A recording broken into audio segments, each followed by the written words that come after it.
Welcome to Bobby Owsinski's Inner Circle. I'm Bobby Owsinski, and this is a show all about music, music production, and the music business. My guest today is mastering engineer, author, and software developer Gebre Waddell.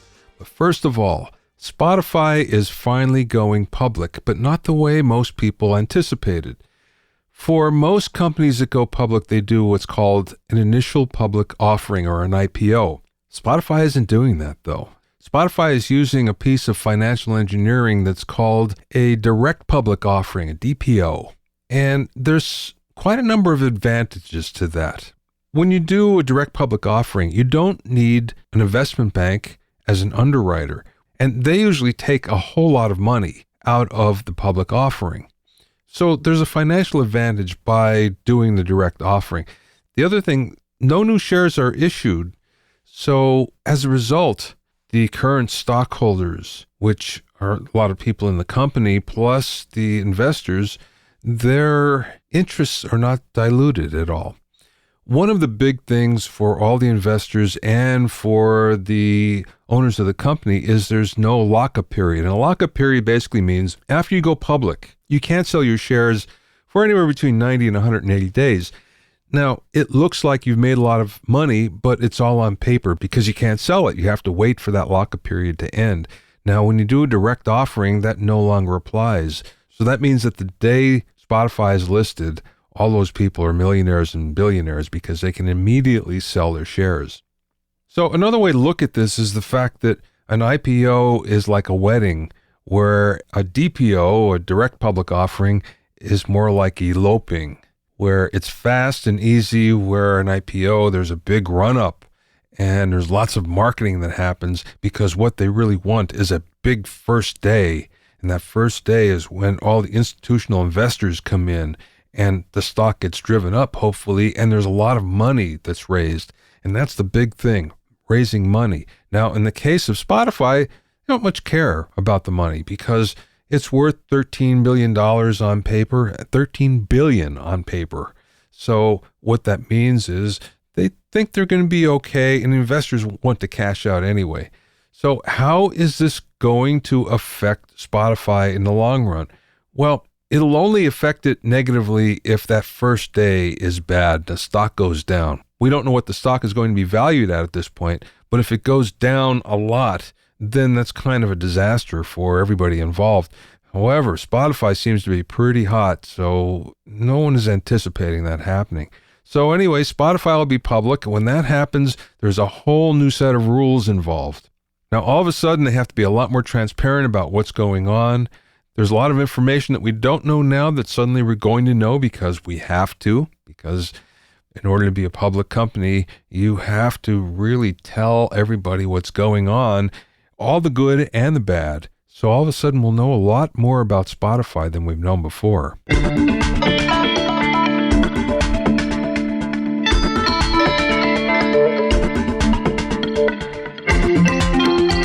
If you have any questions or comments, send in to questions@BobbyOwnerCircle.com. Check out my Hitmakers Club for access to the private Mixers Facebook group, as well as the monthly Deconstructed Hits, mixing workshop, and Q&A webinars, and for a short time, access to my core training module bonus. Go to hitmakersclub.com to learn more.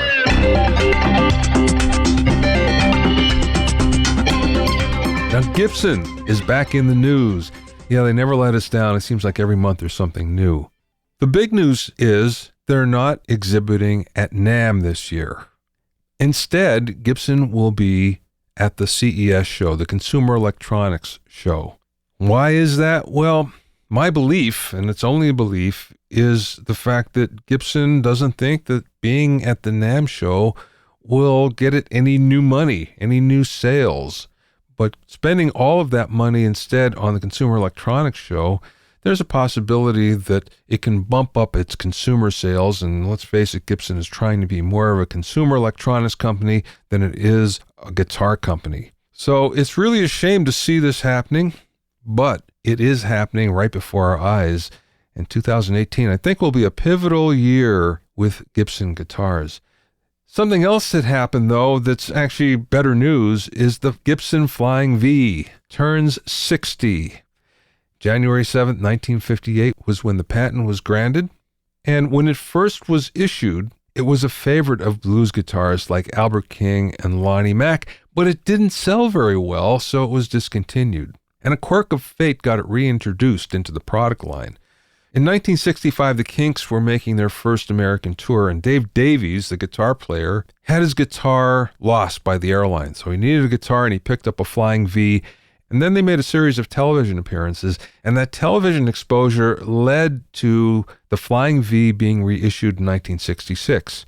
However, it was only for a very short time because it was hot and then it wasn't. So in 1970, it was discontinued once more. In 1975, they brought it out again, but this time there was a lot of European rockers that really got into it, like Michael Schenker, like Mark Bolan, like Mick Ralphs from Bad Company. And all of a sudden, it was hot again, at least on that side of the pond. Then in the 80s, it became a metal mainstay, thanks to Metallica's James Hetfield and Kirk Hammett. So the Flying V has not been out of production since then. It's been a mainstay of Gibson guitars. It's probably not as good as it once used to be, but then again, most Gibson guitars are not. That being said, it's an iconic guitar, and it's one of the few that you can actually play upside down. So in other words, a left-handed player can buy a right-handed guitar, flip it upside down, and it doesn't matter. It plays the same way. It's one of the few guitars that will do that. So anyway, happy 60th birthday, Gibson Flying V. My guest today is Gebre Waddell, who's done mastering for Ministry, Lil Wayne, Rick Ross, Public Enemy, and many more at his Stonebridge Mastering Studio in Memphis, Tennessee. He's also the author of the Complete Audio Mastering Book and is the co-founder and CEO of plugin developer Soundways. Soundways has a number of next-generation plugins like the Core Production Bundle of mixing helpers and the revolutionary Sound Credit app for credits and song metadata. I spoke with Gebre via Skype from his studio in Memphis. Let's go back to how you got started in the music business. What's your music background like? So with me, I got started really in mastering. I'd been playing with different bands around Memphis and, play guitar and bass. And friends of mine, we'd get together and at that time, we're teenagers and couldn't afford mastering or mixing. So I would start to do those things myself and, went to business school and wanted to try those things I was learning in business school and mastering, was just something that was always calling to me. So I started a mastering studio and at first out of my apartment and then moved it to the location in downtown Memphis where it currently is. And so that was sort of the path, it's mastering records and just love for audio engineering and getting into that area. Did you have a mentor for mastering? Not until later on. In the early days for me, I was reading a lot of different books about it and anything I could get my hands on and having so many conversations, going to AES and meeting people. You have a beer or you go to an after party with people and you learn so much from that. But the day-to-day, I didn't do the mentorship part of that some people do when they come up through this craft. Was that because you got started on your own? Yeah, and just the curiosity led me that way. It was just something where, I wanted to try new things and I wasn't under the sort of the more strictness or the structure of an existing studio. So it sort of left me to be able to try all these different things at that time. Well, let's go there for a second. So what was different from your approach than the traditional approach? So, for me, it was always, part business development, part resource creation. And that was a big element to sort of set my career apart from others, I think, is that, a lot of people would do these mentorships. But for me, I was getting my hands on anything I could get my hands on, including, also just having a lot of conversations with people. And then I would compile that into these resources. One of the things was this post called the Digital Publishing Standard for Audio Recordings. And I remember putting that on my website, and I talked to people at CSAC in France and ASCAP in New York, and I put together this list of suggestions about digital publishing. Well, that became just a really popular resource at the time, and just got so much traffic. And as people would work through those guidelines, they would contact me, and I would get clients, just amazing clients sometimes through those channels. So that was really something. Wow, that's unusual. So did you contribute to that then? Or did you just have the doc on your website? Uh, I had the document right there on my website, and of course, around that time. Now, this is I was in my early 20s, and I'm in my mid 30s now. So this is a good bit of time ago. And with Google and the search engines and with the internet, things were just a bit different during that time. So yeah, it ended up raising my ranking on a number of search engines, of course, Google. And for years, with that resource and a number of others, I would just write all the time. Uh, it became the first thing under the organic results. Almost anywhere you searched, from New Zealand, Australia, and Israel, India. So I would end up building out my mastering client base in an international way through those resources. You probably hit that earlier than most mastering engineers because now when I talk to even the legends, so much of their work is coming from offshore. The nature of mastering has changed. I mean, there's a couple, the Bob Ludwigs of the world that still only do primarily label work, big label work, because, they're so in demand. But everybody else, for the most part, they get so much work from indie and offshore that's changed. The whole business has changed. But it sounds like you were there first. Yeah, I was really early in doing that, and of course, I was exposed to all your work during that time. I think that you're the most published author in our field, and it was a different experience to just gather all these different resources, start to write resources, and of course, eventually that culminated into my book that was published with McGraw-Hill later on in my career. So it's always been a part of it for me. And you're exactly right. Those international audiences and the indies, that's there's a lot of business that's there, and there's a lot of sort of back and forth exchange of ideas, and the client relationships. It's really something else, and really key, Phil. How did you get into programming? So I started that just really, really early. So when I was about 7 or 8 years old, we had one of those old Texas Instrument computers in the 1980s that you hooked up to your television set. And none of my family wanted to do anything with it. And it had cartridges, but we didn't have any of the cartridges. So if you wanted to play a video game or do anything with it, then you had to type out the code, and we had a book that I would go from. Well, that was the start of it.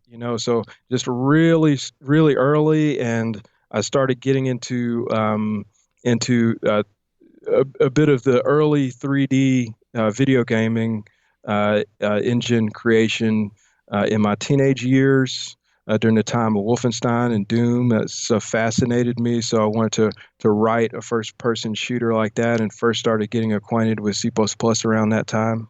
Uh, but as all my friends started going to Georgia Tech and getting into MIT, I didn't want to just start working at a company as a developer. I wanted to start a business and get a sense for business first. So I went to business school and started doing mastering, knowing that I would return to it. Wow. So what was the first thing that you programmed? I'd say, in those early days, I would do scripts, do all, little edits to games. Uh, but one good story there, I guess my first concert ever, I saw Metallica at the Pyramid here in Memphis. And my parents wouldn't let me go, and one of my junior high school friends. So we wrote a script that would call the radio station over and over and detect a busy signal and call it back. And we ran it on different phone lines that we had in both of our houses. And we won those Metallica tickets and were able to go to our very first concert through that. So You game the system. I love it. yeah. Well, Yeah. how about your first audio app? So with that, as I was working on my book on mastering, I was wanting to write something that would represent all the different ideas of mastering and present something that wasn't just my own way, but a menu of all the ways that were out there, all the different approaches. And so I had just so many conversations, and that was the dream. So during that time, I would hear these best practices and things would start to form. It's like, oh, well, for certain things, there's common ways of doing things.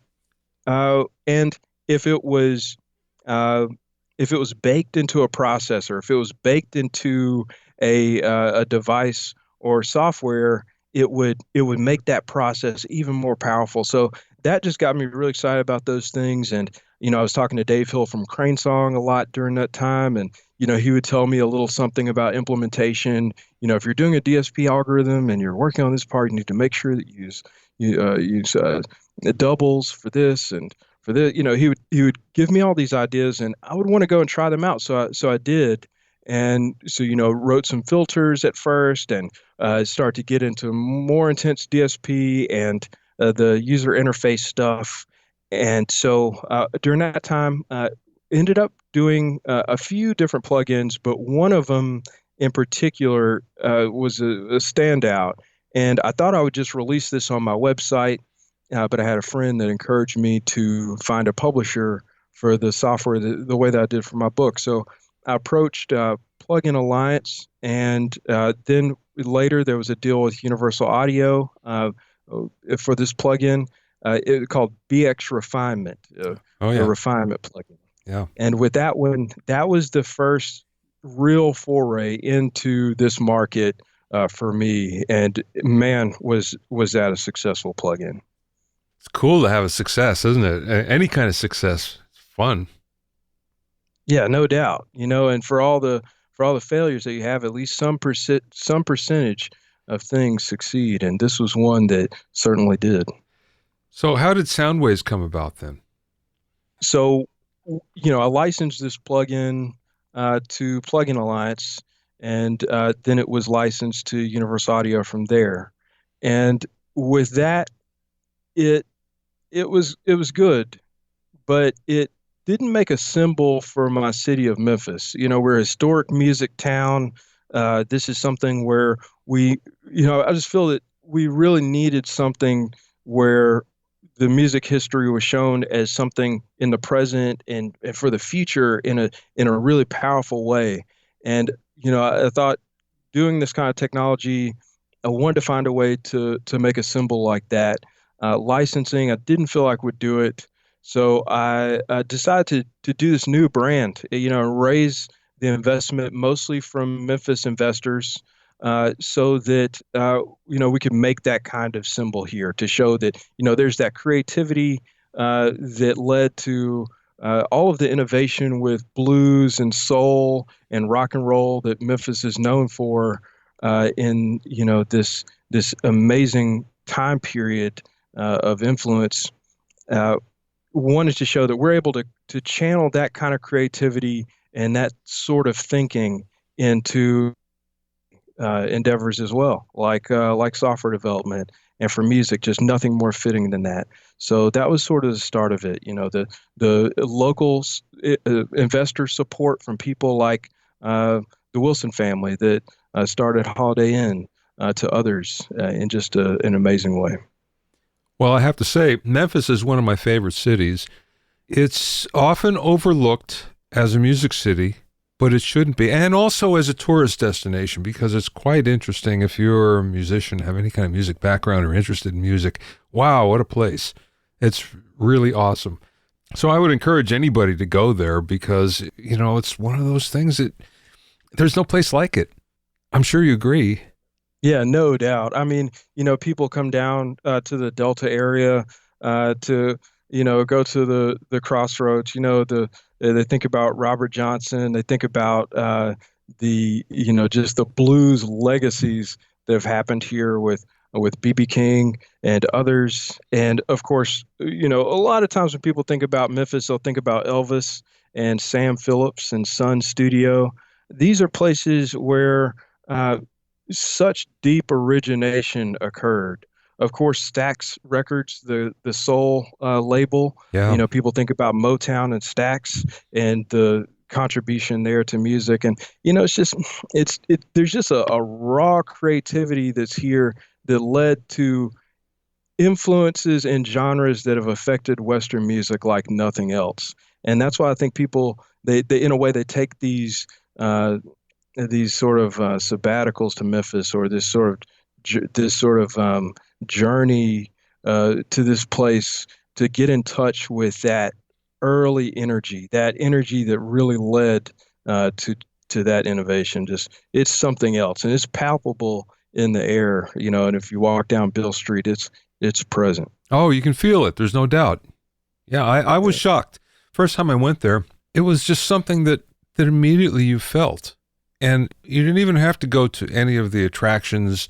I mean, there's so many. There's the Elvis estate, and then there's the Gibson factory, although I'm not so sure that's going to stay there.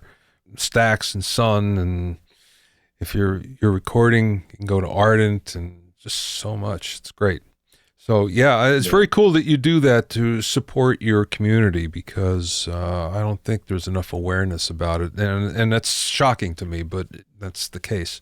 Yes, yes. I mean, with Royal Studios and Uptown Funk, when Mark Ronson came here to do that with Boo Mitchell and the Grammy win that resulted from that, just it's a lot happening here today. A lot happening.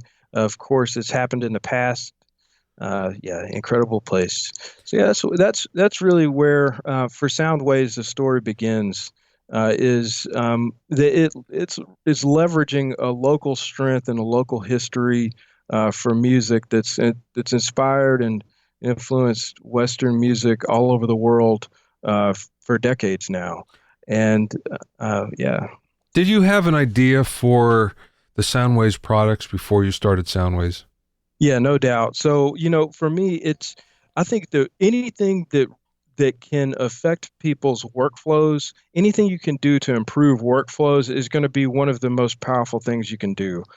When you think about the quality of different processes, there's diminishing returns, especially now with improvements for algorithms for all types of things, from compression algorithms, limiting, and EQ. There's limits to those things and how much better that they'll ever be able to get. We've really hit an amazing stride with that in technology today. But things you can do to affect that workflow for people and really solve problems that's something else. And so that's what I wanted the Soundwaves products to really coalesce around. Again, I think we're seeing a new generation of plugins, and they're more, instead of the traditional, which basically are an emulation of analog, these go a step beyond and look at it from an in-the-box standpoint right from the beginning. So, for instance, a low leveler that you have, that solves a big problem that so many people have. I mean, even the A-list pros have that same problem with do you have enough or do you have too much? It's a constant battle. And there's something that's very useful that will let you know. Reveal is great, something I use all the time. How did that come about? I'm just kind of curious. So it came from when I was working and mastering every day, and getting these orders from all over the world, I would see the same kinds of problems all the time. And with Reveal, there were different manual ways I would get people to do checking for translation. And so I started baking that into different different little plugins that I would send people. And so it was something that I really iterated on over years of listening and client feedback. And, so ended up baking that into one simple, easy to use tool that shows you if there's going to be problems in a mix. And it really got to the point where, somebody would send me a certain number of orders and we would have a chat and I would get them set up with this. And you would see this night and day difference between their work before and after that talk, usually. If it was independent, someone who was a little bit earlier in their career, absolutely going to be a night and day difference. For the pros, it was a quality control measure that was extremely valuable because you're always looking for a way to make sure you're consistently delivering quality when you're a pro.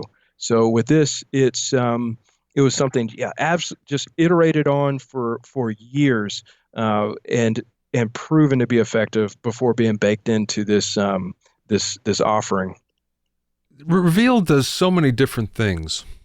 The thing about it is, every single one of them are necessary, and you end up doing them, and this just takes so much. It's more efficient. Let's put it like that. So, for instance, you have the FM algorithm, you have the vehicle algorithm. It's so much easier to do that, to use that, than it is to go out to your car, or, listening on multiple speakers, for instance, so you can get around that with Reveal as well. It's very cool. Is it different? Did it evolve from when you first envisioned it? Oh, no doubt. It was something just in those very early days. It was just more basic, and I was just gathering information, seeing how people would interact with this. And this is before anything was released and before Soundwaves was formed, just in that more basic way. But then conversations would develop, like, and relationships, like with Cornelius Gould over at Omnia. They have the most common FM broadcast processor in the United States. And so, I would have chats with him and I would hear about problems that came up for them.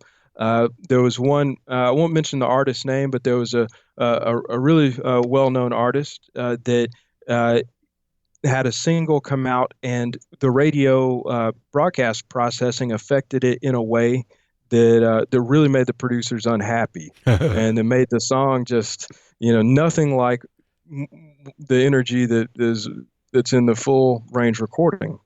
And so that was a big problem for them, and it ended up being quite a problem for them. So with this, it just bakes that into one simple button. Like you click this FM curve button in Reveal, and boom, if there's going to be a problem, you're going to hear it. You're going to know it right there in the studio before it gets out to FM radio. And that was kind of a wish list item for them. And that was something that just evolved from conversations. And as we were developing it, because that relationship is there, we were able to just sort of bounce frequency response over to them and chat about their filter designs and make sure we were doing something that tracked it 100%.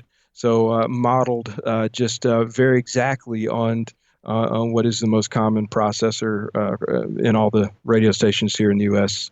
So yeah, it's amazing how user feedback, relationships with other manufacturers, and all those things come to inform a product and make it just that much more effective and get to the heart of those real problems in the real world. Okay, tell me about Sound Credit.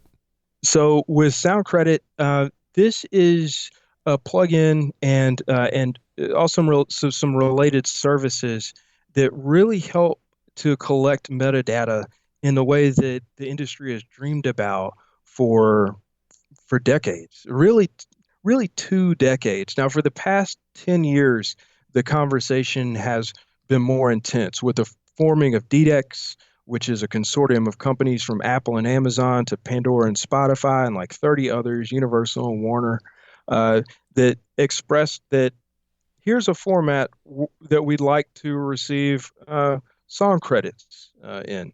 So with that, it takes that format and combines it with the Recording Academy P&E Wings minimum recording data set and delivers a great product for indies to make sure that they're collecting information in a streamlined way, but also a full way. Well, of course, one of the big problems with metadata is it varies so much between services that you're using, data collection points, and between labels and what they consider important. So it'd be nice to have one standard where everybody submits the same data in the same way. And this seems to fill the bill, I would think. Yeah, definitely, because it adheres and is the first and only implementation of the DDEX RIN standard, which all of those companies were at the table and had their hand in developing. We have that assurance that everyone is on the same page. Everyone was able to voice their interests and ideas during the process, and this is and it outputs in the agreed upon RIN standard. But there's also the workflow considerations. With engineers, I remember talking with Larry Crane from Tape Op a few AESs ago, and he was talking about plugins, and this was as I was forming the company, and he was saying, I'm never hanging around the studio after work, messing around with new plugins. Like it's just a time thing. It just comes down to is a piece of software or service or device going to help me work faster and better? Is it going to help me deliver that quality to my clients and help me do that, more consistently as well? And I remember having other conversations like with Michael Romanowski about that pendulum swing from the creative side of the mind over to the technical side of the mind. And each time that swing gets less and less when it has to swing. So you want to build these things that don't impact people's workflow and their creativity when they're collecting metadata and collecting this information. So that was a big consideration for this, is to make sure that it's just extremely streamlined. What couple of clicks, couple of keystrokes, and you're able to collect that information. One of the big problems that I've had with metadata is the fact that with record labels anyway, when they submit it, usually the person in charge of that is the lowest person on the totem pole, the last person in, sometimes an intern, and they're asked to supply this data, collect this data, which they're not even familiar with many times, and they get confused easily, especially when you have a song that has, as of now, 8, 10 songwriters and publishers, and they kind of freeze up and it doesn't happen. So as a result, we get incomplete or wrong, which is even worse, inaccurate metadata. So hopefully this might change things a little bit. But I mean, the input processing is still, it's only as good as whoever inputs everything, but still, maybe this will help it, because if it's structured the same everywhere, it could be a big help to everyone, I would think. Yeah, definitely. And especially putting it into the hands of those people who are most interested to have their credit be correct. If the guitar player is there on a session, he's checking in with it, or if the mixing engineer is checking themselves in, they've set a profile with this in most of the time, most of the cases, so they're able to just do a couple of clicks, and that checks them in their role into the project. So it minimizes the possibility of there being an error in human data entry, because they're going from the profiles, and it's also in their court. It puts the ball in their court. So if there's going to be an error in it or an omission, it's largely going to be because of that individual person. You see, they can take care of things themselves, and they're going to be much more interested to take care of it and make sure everything is right than that intern. So that's a big part of this. Also, when you get to the end of a project and the producer is trying to think back over all of the participants and the roles that different people played, it's really easy to forget. We've got these brains, and things slip out every once in a while. So things just drop out. So people make mistakes. With this, it's easier to avoid that kind of mistake, just a casual omission error, because you're collecting the information as it goes down the pipeline, from tracking to mixing, from mixing to mastering, and mastering delivered to their client. Everyone's checking in, so it's collected at the point of creation, which was part of the big dream for when this solution would be delivered. Didn't you say that it was the fastest or the most quickly adopted plugin or music app ever? So with most manufacturers don't report their numbers, but from the numbers that we know, we're very certain that this is the fastest adoption for a plugin that's ever occurred. I mean, in the first 2 weeks, we had users in over 50 countries. There was just massive pent up demand because at conferences like CES, AES, NAMM, even entrepreneurship conferences like Collision, people were talking about music metadata and the problem with song credits. And once with that kind of thing happening over years and years and years, people wanted something they could do. And a quick aside here, we were doing the Grammy Studio Summit down in New Orleans. I'm president of the Memphis chapter that covers Arkansas, Missouri, West Tennessee, Mississippi, and Louisiana. And we do this event every year in New Orleans, and we were going to cover metadata. And I knew it was going to be yet another year of not being able to tell people actionable steps that they could take. And that was a big motivation to really fast track this when we had decided that we were going to put this in the pipeline more immediately. And with that, people wanted to hear that. People wanted to hear what they can do. And with this and the adoption that's occurred, it's proven that this is a practice that people are willing to take on. That it is something where people they're fed up with the errors and the issues with song credits, and they're ready to do this. Do you have any new products that you're working on that you can talk about?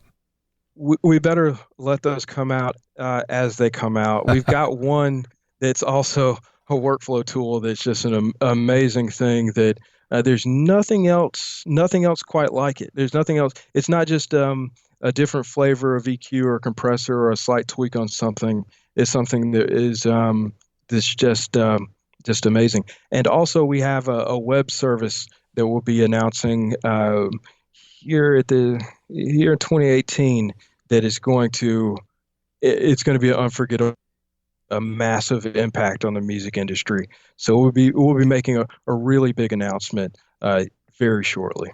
Very cool. Very cool. Well, looking forward to that. Let me know when it all happens. Okay, last question, Gebre. This is especially appropriate for you because you went to business school. You've approached all this with a very business-like intent, I could tell, which is unusual for the music business. So what's the best piece of business advice that maybe you learned along the way or maybe somebody imparted to you? I'd say with that, it's there's two things that come to mind. And that first is that there's nothing more valuable than relationships and those interactions that you have. When I was in my 20s, I didn't, I just kind of wrote off these conferences and events that would happen. Did not really recognize the significance of that. So connecting to communities, interacting with real people, that is so key. And for business itself, I'd say just make sure you're solving a problem for people. That can be easily missed.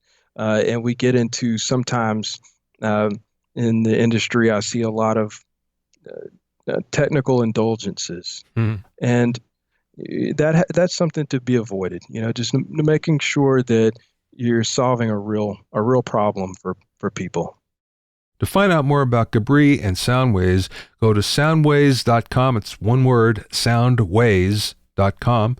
Or you can go to stonebridgemastering.com. Stonebridge Mastering is all one word as well, stonebridgemastering.com.